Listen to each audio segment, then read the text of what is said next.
tous les frères et sœurs en Jésus-Christ.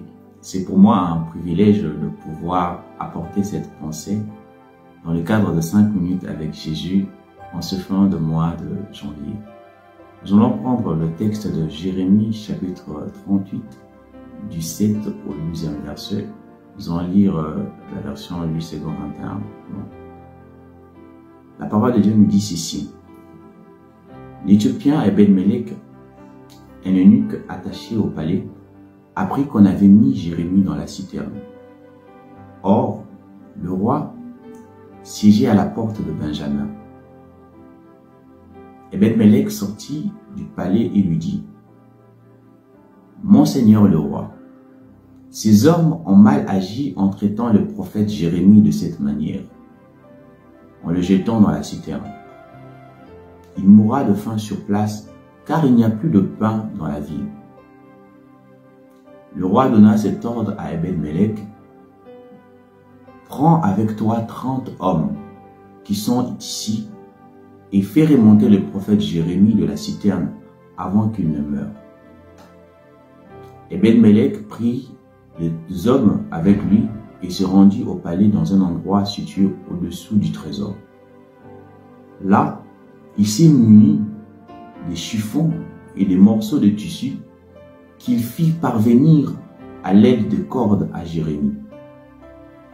Ebed-Melech l'Éthiopien dit à Jérémie, « Mets donc ces chiffons et ces morceaux de tissu sur tes aisselles, là où passent tes cordes. » Et c'est ce que fit Jérémie.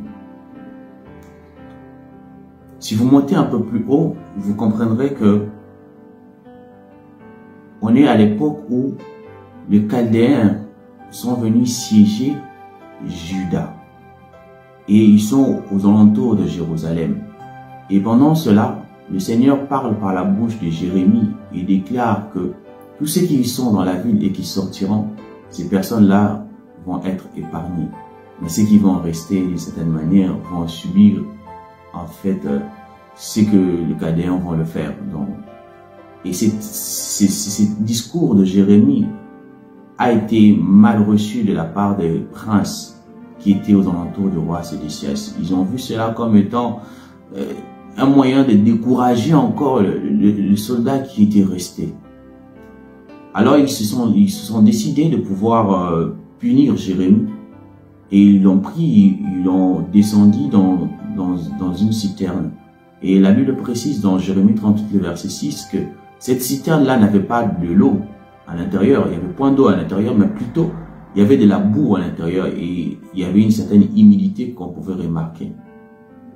C'est à ce moment-là que Ebed-Melech, qui est un étranger, qui est de l'Éthiopie, décide en fait, après avoir entendu ces nouvelles de Jérémie, d'aller voir le roi Sédécias et lui parler.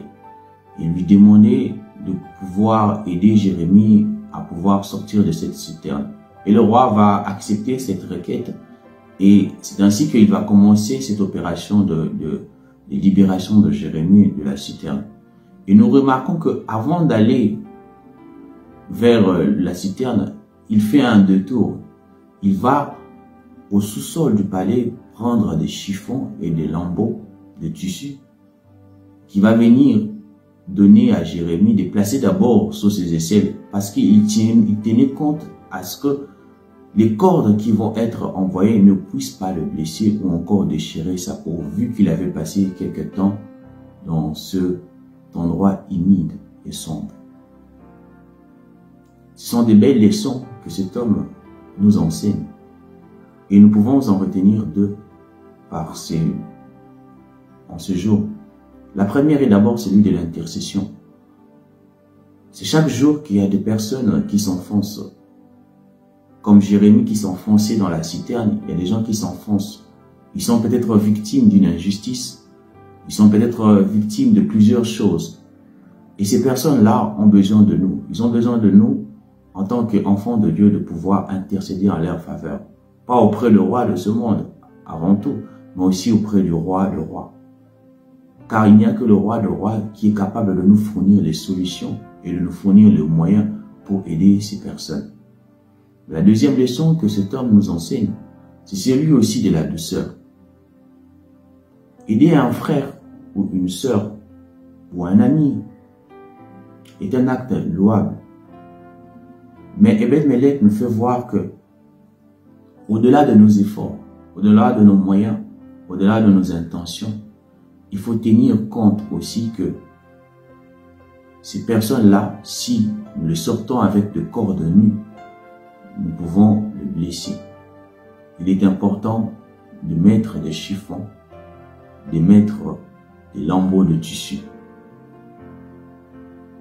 La Bible nous dit que notre parole ne doit pas être simplement une parole simple, mais doit être une parole assaisonnée de sel. Donc une parole qui guérit, qui apporte une solution réelle.